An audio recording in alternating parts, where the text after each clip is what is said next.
Have you ever been stood up? Like, let's go back. Have you ever been stood up like on a date? Somebody flaking on you, like while you on the spot waiting for them or something like that? I've actually got stood up one time in my life, and it feels. Yeah. I'm telling you, it was to go to a concert. A concert? Yeah, a concert. A comedy show. Okay, but it doesn't matter. You have to buy tickets. Yeah, buy tickets. It was a great show. And then a comedy show is something that you don't want to go solo. I do a lot of things solo, but a comedy show is something you don't want to do solo. Exactly. And it was good seats too, like right in front. So, yeah, I literally was like, I was going to meet the person there and things like that. And this last minute, I'm like, wait, this person's not responding to me.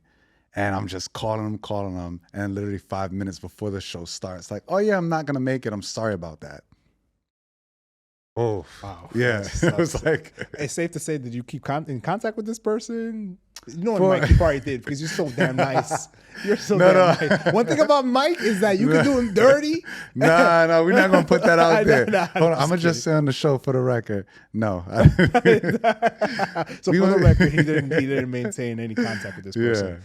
Yeah. I've been stood up once, and I stood up somebody once. But the time I stood this person up is because I completely fell asleep because I worked my very first job was at the airport, right? And I did an overnight shift. I did an overnight shift and the morning shift, my regular shift. I did the 6 to 2, and this person that couldn't make it had to do I did the 10 to 6 a.m. So I did back to back. Okay. By the time I got home that day, I had to help my mom during the day. And by the time I got home, I was supposed to meet this person at 8 o'clock. I completely fell asleep on this person. And mind you, this was a person I was putting in work on.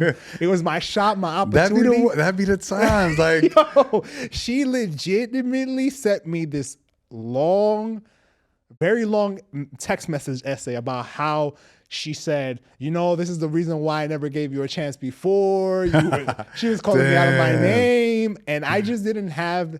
I was so embarrassed. I just never responded to the text message because everything she said in that text message was true. Like, she called me out and I was like, damn. And those were those moments I was like, you need to stick on business. You need to stick to your word. Yeah. One time I got rejected was actually I got these, 1-star Michelin restaurant. I was like in law school at the time. Yeah. I had a little money in my pocket. So I was like, I want to show this. We were talking for a little bit. We had gone on coffee dates, lunch dates. So I was like, all right, this is my time to finally, get in with this person, show them I'm really interested in them. So I made a reservation at a restaurant that you needed to pre-book tickets because it was a prefix menu. Yeah. Spent the whatever it was, like the $200 per ticket or whatever it was, wine and dine, got to do the whole experience, got the wine pairing, everything was great. Friday night in New York City, a long week, you're about to de-stress. Really interested in the person. Got to the restaurant, and as I'm walking into the restaurant, she goes and says, it's similar to you. Sorry, I got caught up with something. Won't be able to make it. Come to find out. What? Come to find out. See them out later that night? She was out that night, and she was out with a certain NBA player. Ooh. Who? You No, we're not doing that. We're not doing that. All I'm going to say is that... Was it a Knicks player? It was a Brooklyn Nets player. Oh, no wonder. No wonder he doesn't step foot in the Barclays. Yeah, I was like, okay, fine. That's... I won't step foot in the Barclays. And I'm definitely Knicks Nation. But that kind of made me realize, like, damn, like, people really don't owe you anything, right? When it comes to this podcast, we don't have any contracts with these people. We're not paying them to come on the show. They're coming out of the, pure respect. They're coming for the respect and the love. And the love of the platform. Mm-hmm. So how did this affect my experience for this show? It hasn't. It's just going to be part of the process. However... I don't know what else more we can do than confirming, following up with a person, and then them just leaving us here like this. But it's okay. It's fine. It does not going to stop us from pursuing the podcast. So definitely they can continue to do this. The next guest can do this. It's whatever. But just know that it's not going to stop me and Mike from grinding, from having to go ahead and and moving forward. I was going to say, I'd actually have a story. When I semi stood someone up. And semi because I didn't do it on purpose. Okay. And this is someone like I asked out where we met first. The vibe when we first met was great. So I'm like, all right, let me take you on a date. Got a number and all that. You're so hyped. You ever been so excited about like, yo, I met this person and it's gonna be on point. Yeah.